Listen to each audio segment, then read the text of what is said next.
President Trump essentially normalized a presidential decision that had been intended by presidents before him and that had been affirmed by Congress since 1995. For 22 years, the American people have spoken and said that they recognize through their elected representative that Jerusalem is the capital of Israel, the nation state of the Jewish people.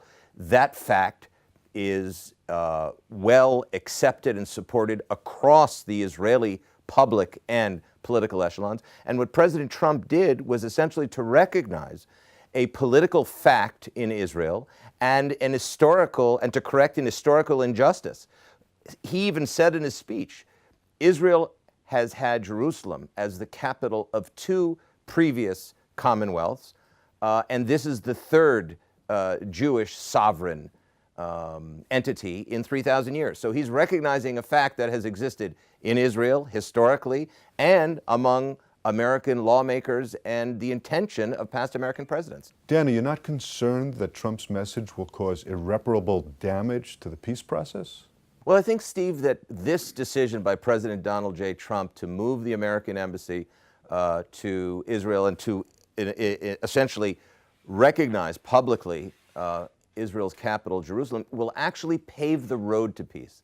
Because what Israel has always said through past governments is if the American administration recognizes the fact, both historically, politically, and diplomatically, that Jerusalem is the capital of the nation state of the Jewish people, that will then eliminate other obstacles on the way to peace. That will enable Israel to make other additional territorial concessions that may be necessary in order to allow the establishment of a robust, safe, secure, and everyone hopes democratic and free Palestinian sovereign entity.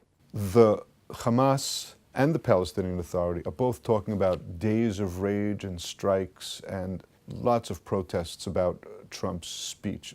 Are you not concerned about the potential here for violence? Well, Steve, the Palestinian Authority, through its governing parent organization, the Fatah, and their arch enemies, the Hamas, and other jihadi organizations around the Middle East, don't need President Trump's declaration as an excuse for days of rage. If you look on the internet, in Arabic, in English, every day is a day of rage for the Palestinians. And they use any excuse. It could be raining, it could be sunny. It's always a day of rage. Why?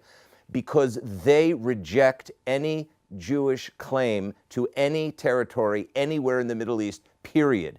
And that is what President Trump has said, enough is enough. Enough, Mr. Abbas, to demonizing the state of Israel, to delegitimizing its 3,000-year-old connection to its ancient, historical, and eternal capital. Enough paying the terrorists. Enough advocating for the boycott, divestment, and sanctions movement. Enough denormalizing and anti-normalizing relations with Israel. So what happened here with the recognition by the United States president of Jerusalem as the capital of Israel is one declaration in a package of enough is enough to the Palestinian Authority. Dan Diker, Jerusalem Center for Public Affairs, thanks so much for being with us at Win News. Thank you.